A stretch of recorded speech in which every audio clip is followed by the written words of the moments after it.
Let's talk a little bit about what those benefits, the consumer benefits that iBuyers offer them, because the better we understand what those benefits are, as we start hearing, from our client or from our prospective clients, somebody who might be a good candidate, we might really match up. Here's what they want, and here's what the benefits that iBuyers work in. So I might really guide them, if it makes sense, as being one of the potential solutions. So what are the things that they offer? I know cash offer, right, is a big one. No, it is. We don't usually, the only time that we'll refer to as a cash offer is when it benefits them. And when I say that, when we're presenting this, the only time it makes sense that it's a cash offer per se is when they need to buy another property, or when they don't want any kind of contingency, or they don't want if they're scared of somebody not qualifying or their house falling out of escrow or canceling.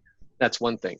Right. But generally, when you talk to people, we'll get you a cash offer, that usually means discount. So we kind of refrain from that. Where it makes sense is if you're holding an open house and someone says, hey, I really love this house, but we've got our house to sell first. Do you think this one will be around? Well, of course, the answer to that is, well, we do have access to buyers that will purchase your home outright, and essentially it would be a cash deal. And I know that my clients that own the house here that we're having this open house at, they would entertain an offer from you if you had a cash offer on your house. Right. So in that case, that could be one of the key selling points. Exactly. What are some of the others? If you think about why someone would do it, when you were selling your house, Chris, I mean, what was the reason? It was almost scary, the chaos that you would go through, the pain. And if we're talking about marketing to home sellers, we want to talk about that pain and what's the solution to that. Well, a lot of times before iBuyers were prevalent in our market, there's no choice. People are going to take that pain, but really what it comes down to is they're trading convenience for cash or equity. So the convenience of not having to show the home is a big deal, because that's mostly associated with hassle factor. What about closing dates? So there's a couple options. So I said if we start with no showings, no open houses, no strangers coming through your house, everyone's scared of them either rifling through their valuables or through their private drawers and closets and pantries, and somebody sat on my couch. What were they doing having a conversation in my living room when they're in my house? Yeah. Those things right here. Yeah. Who moved the doily on my table, right? It starts with the showing, and then it moves along really to equity and timing. So, there's always a cost with it. But if you think about timing and close of escrow, it's usually, I want to sell my house, but when is it going to sell? Am I going to get an offer soon enough? How long do I have to move out? This isn't convenient when it comes to convenience and comfort, because if I sell this house, I have to find somewhere to move. Where do I go? How much, when we sell the house, what do we tell people? Well, a traditional closing is 30 to 45 days. Sometimes we can stretch it to 60, but because mortgage interest rate locks are usually capped at about 60 days with no cost, 60 days is about as long as we can stretch it. But with some of these iBuyers, and this is interesting, most of them will go up to 90 days. And then if someone's purchasing a new build, I literally have one that's 7 months out. Wow. They're guaranteeing the price for 7 months. Now the purchase contract states that obviously, there's a way out. There's always a weasel clause, so to speak, or some kind of escape clause in a contract that most people have, especially the iBuyers do as well. But they have a reputation that they have to uphold, and one thing we can learn from them is they really do. They want to make the consumer transaction as simple as possible, and that's what fuels their business. They want to make it carefree. They want a good review. I mean, we literally could look at their model and improve our systems. And I'm talking about me, and I'm sure a lot of people out there. But yeah. So one more thing is they have what they'll allow you to stay after close. And let's say they are buying a new home, but they have to close on this one first. So we'll close on this one on, let's say, Thursday. will close on the new build on Friday. They'll get post-possession through Monday or Tuesday. They'll have to pay for it. But how many traditional home sellers are going to let you stay in, are going to let you stay in the house, the buyer of your home, are they going to let you stay in the house for 5 days, even if you paid them $150 a day? Right. Almost none. And our brokers don't care for it. So Right. there's a lot of benefits to the homeowner that's selling to use a direct buyer and iBuyer. So for any seller who has those set of concerns going on, that's when, all right, you're thinking this might make sense for this folks. So, you've got, when it makes sense, cash sale, you get to choose the closing date. I think you mentioned being able to move out late, like the late checkout option, right? I love that late checkout, just like a hotel. And there's no fixing up. It gets purchased basically as is. So, right? and depending on who the iBuyer is. So it's traditional. There's an inspection period just like you would have in a normal traditional contract, at least in our state. So let's say they have their 10-day inspection period, and they may ask for 15 days. But it's not as scary as a normal buyer that asks for 15 days because the iBuyer wants to purchase it. They're not bailing out unless there's some kind of foundation issue or there's some other main issue. We haven't had one cancel. I'm sure, we will. But they do the inspection, and depending on who the iBuyer is, they'll give you an option. It'll say, these are the repairs, or we'll give you a credit of this much money. Or maybe these are the repairs we found, but we're not going to ask for any money. There's something to consider. We found some minor repairs, but based on what we knew ahead of time and what we have the value at, we're not going to ask for any repairs. Right. So the benefits are no repairs, move when you want, no showings, no open house. And that's not necessarily the order that I would present them in. It probably depends on what they're what's important to the customer, right? Yeah, but and the other thing to remember is this isn't us. We're not buying it. And as real estate agents, we're usually the ones delivering bad news. In this sense, we're on the consumer side. We're giving them an option.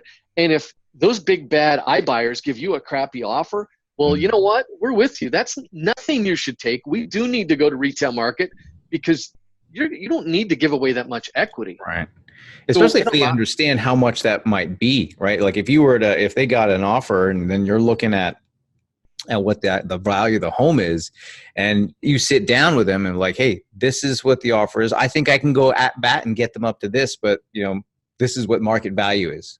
And it's now they're making really educated decisions because of the value that you're bringing into the table, which actually leads me to my next question.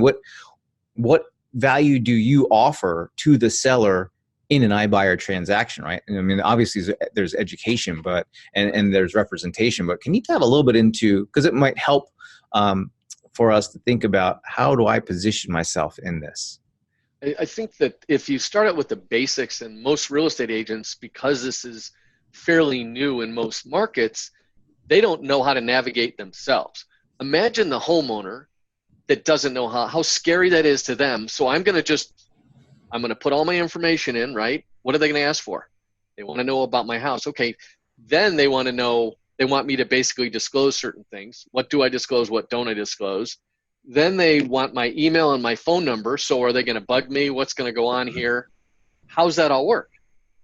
Well, we know the process. Now, I think if I back up a step, part of obtaining an offer is entering specific data information about your house. What's the square footage? How many bedrooms do I have? What's the flooring? What's the countertop? Those types of questions.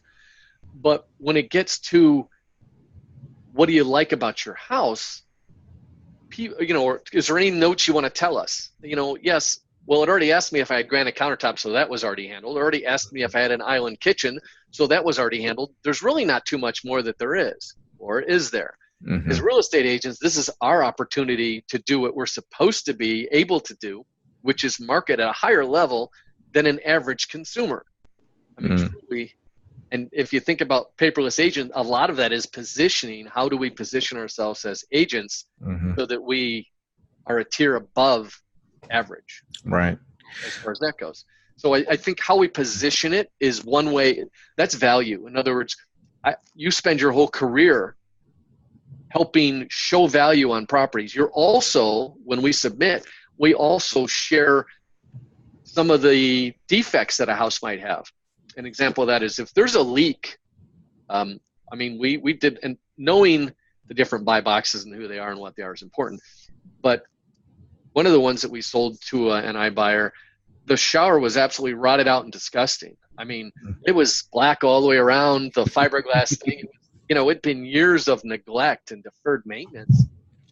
I took a picture of that because the more that I have going into it that they're educated, the less they can come in and say, well, we did our inspection, now we're adding this because of that. Mm-hmm. And it doesn't mean they can't, but there's certain instances where, hey, you knew this, we disclosed this, this was your offer. We're hoping that you're not going to ding it twice, you know? Right. Well, and I think it comes down to, you know, for the consumer, I mean, part of our role is its representation, it's being an advocate, right? Advocating. But, you know, as an advocate, you have so much more information, knowledge, and market information, and even experience that you bring to the table. To your point, the consumer, it's not, I mean, it's so new. It's not like they've said, you know, it's not like they've been in a position where they said, oh yeah, I've sold multiple homes through this iBuyer process. It's too new, right? So it's new for everybody. And they are basically pitting themselves up against a firm with a lot more resource, a lot more, you know, at their disposal, and they're going at it alone, just relying and hoping that the offer that they get's a good one, right? And they won't even, and for the most part, they may not even really know whether it's good. So without having that advocate, without being able to advocate on our client's behalf, they don't even know if they're getting a good deal, right? Like whether they're just uneducated in the whole thing. Let's take, there's a question that a lot of them have in the forms when you're filling out to submit an offer, to request an offer. And one of the questions is, what do you think, you know, your house is worth? What do you think your value is? And it says optional in parentheses right there. But, you know, depending, there's certain times that I might enter information. There's certain times that I won't. I just leave that blank because I think I may stand a better chance. But that's based on my expertise and looking at the comparable sales, and I'm going to do a deeper dive than most consumers are. Mm-hmm. You know, you have those you know, that here and there's a consumer that knows more about their house than their neighborhood, and the three that sold like it than you could if you studied it 24/7. Right. But the majority of consumers, they're not real estate experts. Well, and then actually, interesting you bring up the term expert, because part of the value that you can bring to the table for representing a consumer is being an expert on the iBuyers, right? Like I think you mentioned to me, one of the reasons why you had really looked at this was it was another area of expertise for you to have at your disposal, which then translates into benefit for your customers because you understand iBuyers, you understand what they're looking for, you understand how to work with them, you understand what the nuances in working with each one of them is. That's value being translated to your customer because now you can advocate far more effectively than they could on their own.